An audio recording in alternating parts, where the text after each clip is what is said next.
Hi everyone and welcome back to Story of the World Highlights. Today we'll be discussing chapter 17. Now chapter 17 brings us to Russia, and particularly in the time of Tsar Peter the Great. Now we're going to learn a little bit about Peter the Great and his influence he had over Russia in this chapter. To start off, what do we know about Peter? Well, Peter loved the West. He was always very curious about it. And he wanted to try and make his country, Russia, one of the top countries in Europe. He wanted to be at equal with the West. And one of the ways he wanted to do that was to strengthen his trade. Now, Russia, most of its coastline is up in the north in waters that are frozen for much of the year. So those waters are inaccessible and they can't trade very well there. So what he decided to do, looking at a map, is that he could take over the port in Azov.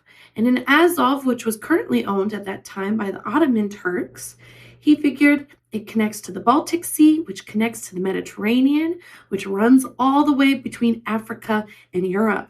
Great place to trade. However, even though he was able to capture that port, the Turks still controlled the strait, the area blocking the Baltic Sea from the Mediterranean Sea. And so he was a little bit stuck. What he decided to do after that was to take a little road trip.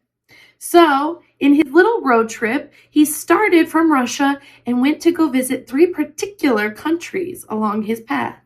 Those 3 countries were Prussia, the Netherlands, and England. Now, his first stop was Prussia. It was the closest to Russia. And when he visited Prussia, he really studied their gunpowder and their gunnery, their weapons. Now, the reason he did this, if you remember our previous chapter with Frederick I, king in Prussia, his son, Frederick William, and his grandson, they worked together to really build up that army so that no one could challenge Prussia as a kingdom. So they were one of the top armies in Europe. So Tsar Peter decided to stop there first and observe and take note of how they were able to be so strong.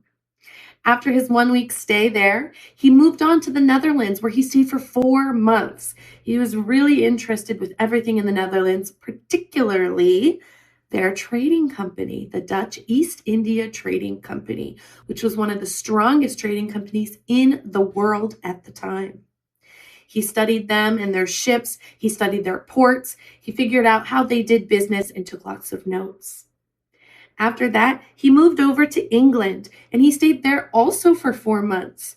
And England, as we all know, has a really strong boat and navy and shipyards. So what he did is he studied those very carefully. And as well as studying the navies and their boats and their sea presence, he also decided to study some of their social gatherings of their different royal societies. And he listened to the way people were talking. He even had a chance to meet some Quakers like William Penn. And all he could really remark about Quakers and some of these ideas is, I don't know. Especially the Quakers, who, if you remember, didn't believe in fighting in wars because they thought everyone was equal. Tsar William noted that after meeting William Penn and some of these Quakers, he said, "What use are men that will not fight for their country?" So he thought they were a little bit useless. Now, overall, some of his major takeaways from his time on this little European road trip is that, number 1, wearing long beards like Russian people and noblemen usually did at the time was seen as old style. It was seen as Eastern style. And Peter wanted to be equal with the Western European countries. So he told all his men back home, "I don't care about your religion. Cut off those beards or I'll do it for you." And he made everyone wear just simple mustaches, if anything. Then he decided at all of these royal courts, women are part of the social scene. They're at the parties. They're talking to people. We shall do the same. So he made women have a stronger presence at court. And then lastly, he decided that in Europe, the way that people were able to make such advances and be so modern and successful was due to them being well educated. So he decided that all of his noble people, women and men, should be well educated. Even his soldiers, he decided, needed to be well educated because he wanted to have the smartest and most advanced and most likely to succeed people. Now, this unfortunately didn't extend to the serfs or the poor people in his country. This was mainly just for the noble people. Now, as he is doing all this and reflecting from his stay in Europe, he also decides, okay, the port near the Ottomans, not working, not worth my time. I need to give that up. And what he did look at is he said the only other port that I could make use of is this port on the Baltic Sea. Now, the Baltic Sea runs north of Europe, the mainland, between Sweden, Norway, Finland, and mainland Europe. So Russia said, I need to get a port here so that I can then travel around Europe and do business that way. So with that, he needed to get access to the Baltic Sea. So he asked his advisors, how about the Baltic Sea? How can we get that going? And his soldier said, sorry, sir, but Sweden owns all of it. At the time, Sweden owned all of the coast of the Baltic Sea. But Sweden at the time was being very land hungry. They were fighting and taking people's land and expanding. And their neighbors, Denmark, Norway, a combined country at the time, were not loving this. They thought they might be next. So they even offered and said, hey, Russia, if you're going to go fight them, we'll help you. And this was all the motivation that Tsar Peter needed. And he said, all right, let's destroy Sweden. And that is what started the Great Northern War that lasted for a long time.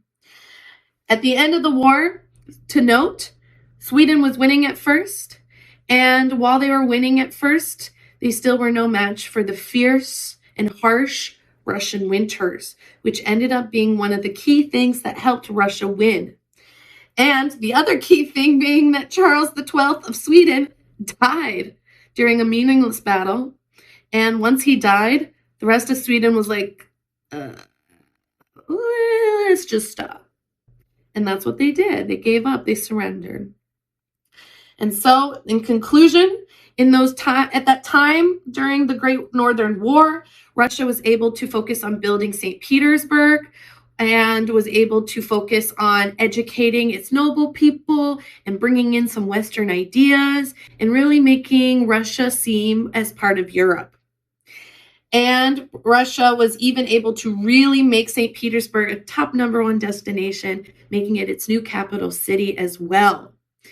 And lastly, Peter got the name Peter the Great for all of these achievements that he was able to do to help make Russia stronger. That's it for chapter 17. I'll see you next time for chapter 18. Bye-bye.